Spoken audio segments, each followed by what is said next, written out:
Now, George Shearing was an absolute master of harmonising melodies, famous for his block chord style that he learnt from Milt Buckner and also from the horn arrangements of the Glenn Miller Big Band.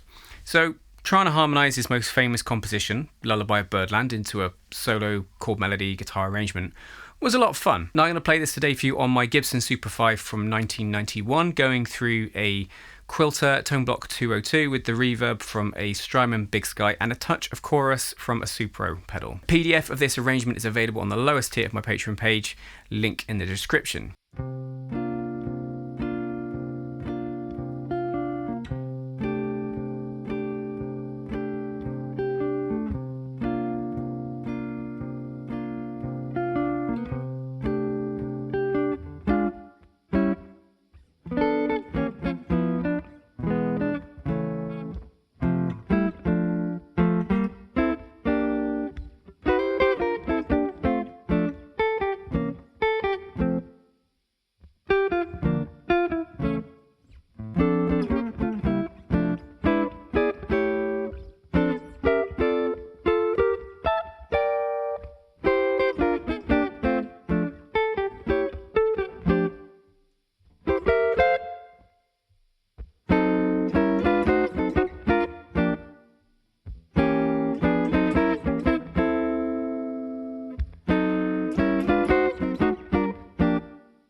Now, if you'd like to learn the changes to this fabulous standard, then I'll put my lesson that teaches the chords and breaks down the harmony on the screen for you.